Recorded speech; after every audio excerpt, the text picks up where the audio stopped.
Alright guys, welcome to the first ever sociology video here on the Mr. Plaza YouTube channel. And today our topic is going to be sociology and perspective. So basically we're going to look at nuts and bolts of sociology today and kind of look at what sociologists do a little bit more in detail and then talk about ways in which a sociologist can view a society. So our central questions today are the three that you see here. How is thinking like a sociologist different than thinking like anyone else? And this is a question we'll be answering throughout the semester. What is the sociological imagination and how does it create thoughtful citizens? This is a very important topic to understand right from the start, and hopefully we'll get to that today and you'll understand it by the end of this. And then third, how do functionalists, conflict theorists, and symbolic interactionists differ in their studies of society? So we're going to look at the three different ways that a sociologist can look at the society and talk about how they're similar and how they're different. So we're going to start off today with the nature of sociology. And to do this, we're going to start off with a short video. Alright, so what you guys just saw there, I'm sure you've seen videos like that before or similar things to that, but that is what we call a flash mob, and actually that was more popular a few years ago, but I still think it's a good way to look at what sociologists will examine when they look at a situation. And because the reason I say that is because we're looking at, in sociology, the behavior of groups rather than individuals. So everything we look at is at a group level, how different groups behave. And so we look for patterns within those groups and by the members of those groups. So what things do they have in common? So for example, let's take the situation, a sad situation, of a young man committing suicide. And we're going to look here at how a psychologist and a sociologist would view the situation differently. A psychologist looks at the individual. They look at the brain of the individual and try to figure out what was wrong with this person that caused him to commit suicide. Was he depressed? Was there family issues going on, etc.? So a psychologist would say something like, this man wanted to escape his depression. So again, very individual. A sociologist, on the other hand, looks at suicide on a group level and tries to find the patterns. So what they would say is something like, peer group expectations of performance, possessions, and appearance drive young men to suicide. So again, we're looking at the large group here and trying to figure out tendencies within that group that lead to certain behaviors.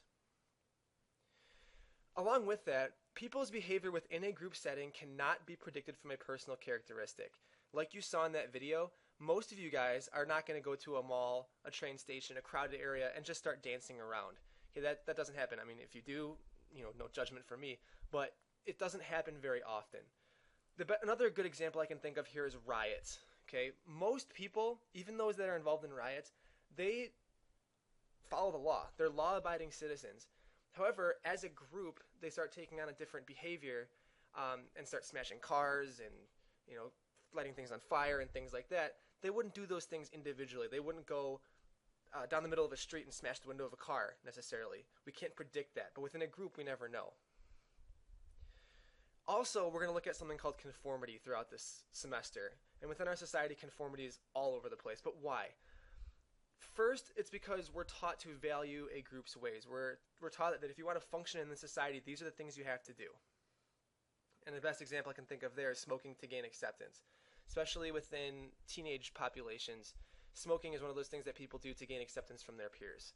So again, conformity is something we'll talk about quite a bit throughout the year. Here's another example. We're going to look at fashion and beauty and ideas of that. But again, you see two sets of identical twins here, and both sets of twins are matching.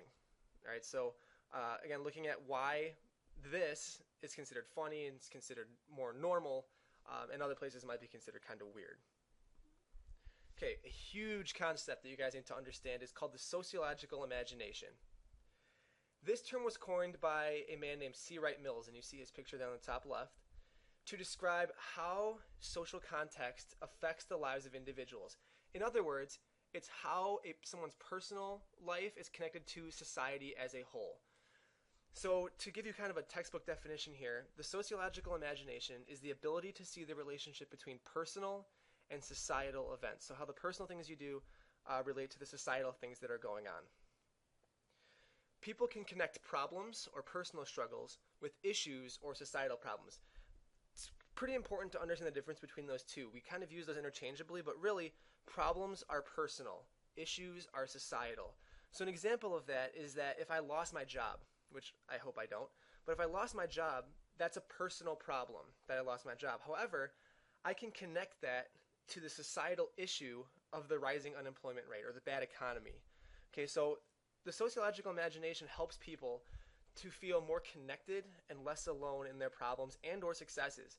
Okay, you can also look at society and the place you grew up and also talk about why those things made you successful.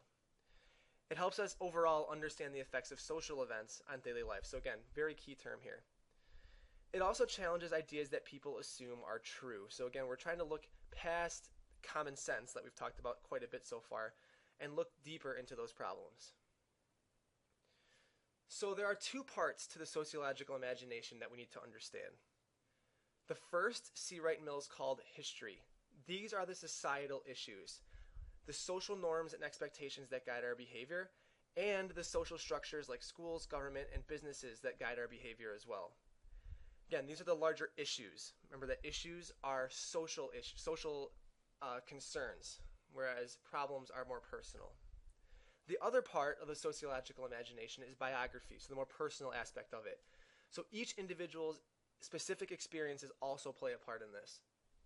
These are the things that an individual does that lead to his or her way of thinking or behavior, and these are specific problems that individuals face. So the questions that you should ask yourself is, how do these two factors work together to shape your view of the world, and how do they explain modern society? So again, according to Mills, there's a connection here between the societal things and the personal things that lead to our outlook on life and the things that we do, our behaviors, the things that we like, things that we're successful in, etc.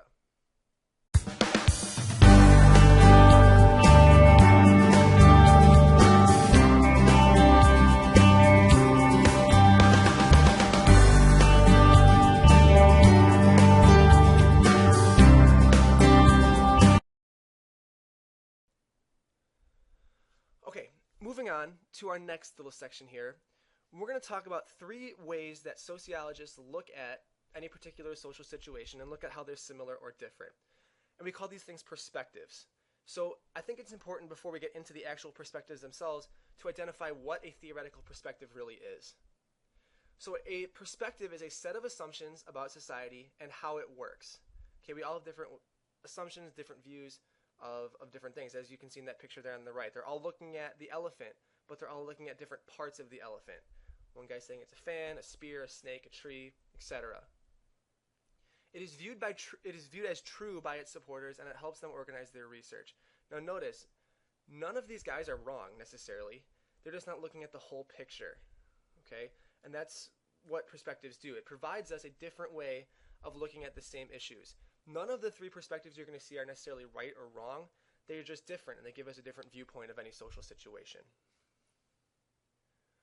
Okay, so we're going to look at 3 different perspectives, and for each of these, we're going to look at school as an example. So I'm going to go through and kind of give you the nuts and bolts of the perspective, and then give you a chance to practice it using the example of a school. All right, so let's get started here with this first one. The first perspective that we're going to look at, you can call it one of 2 things, either the functionalist perspective or functionalism. Those 2 terms are interchangeable. And a functionalist will analyze the different parts of a society and look at how those different parts function and work together to make the whole thing work. Okay, think of it like a puzzle piece. A functionalist looks at all the different parts of the puzzle and then sees how each of those fit together. Now, if you notice in a puzzle, you have to have all the parts to make it work. If you're missing any particular one, the puzzle's not complete. So here are the major ideas. Number 1, if one part of a society changes, that means other parts will as well. All right, so again, if you can't fit one piece in, you're not going to be able to fit a second piece in. Okay, everything works together. Everything has to have a role in order to make it work properly.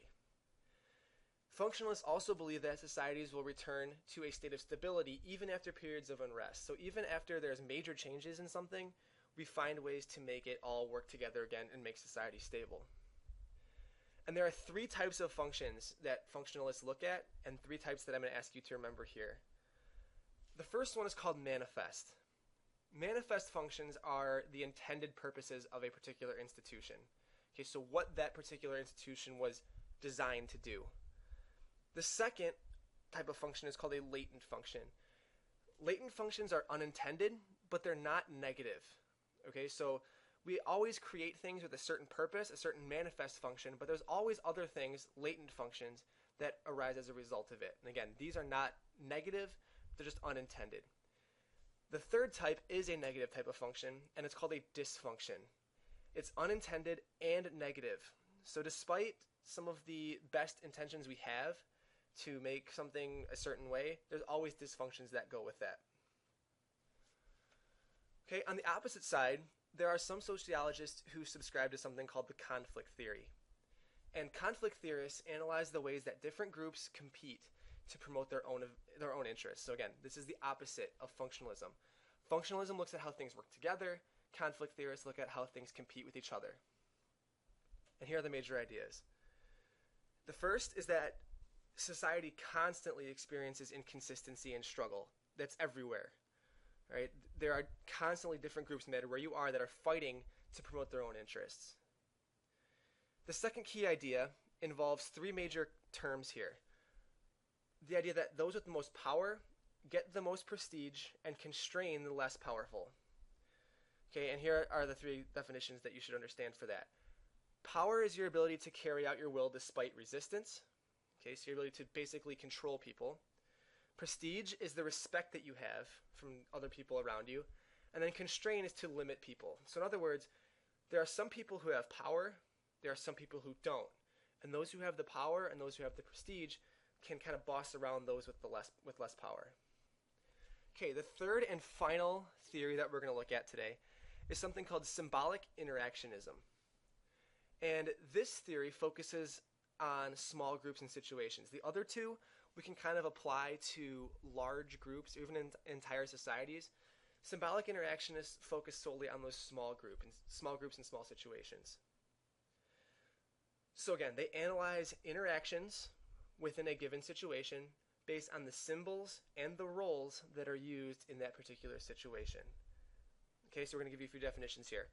First of all, a symbol is something that is chosen to represent something else that has an agreed on meaning. Okay, we learn the meaning of that symbol by watching how people react to that particular symbol. So we learn if it's a good thing or a bad thing or a funny thing or whatever. We also have to agree on symbols in order to interact effectively. So think about this.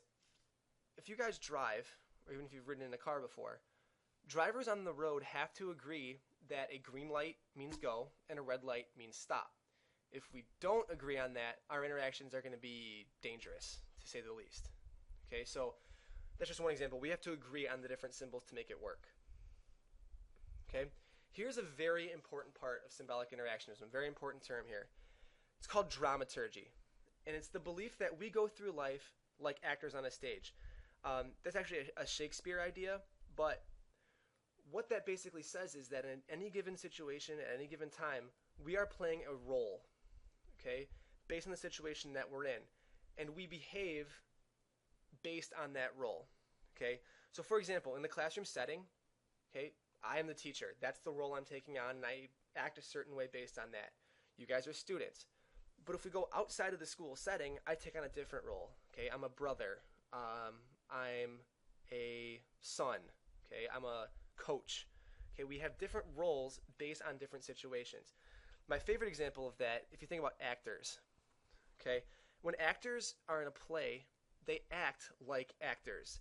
They go to practice, they memorize their lines, they try on different costumes, whatever. They act like actors are supposed to act. Okay, it sounds kind of weird, but they're taking on that particular role. And that's what a symbolic interactionist would look at. All right, so again, that was just an overview here of some of the nuts and bolts of sociology. The big things that you should have gotten out of this, again, are how sociologists look at the world differently from, say, psychologists or other people. You should have also learned about the sociological imagination and how it works. And then third, you should have also learned about the three different perspectives that sociologists used to look at society. Okay, so again, I hope this video is informative. Please feel free to leave comments to make these videos better, and feel free to watch as many times as you want. Have a good day.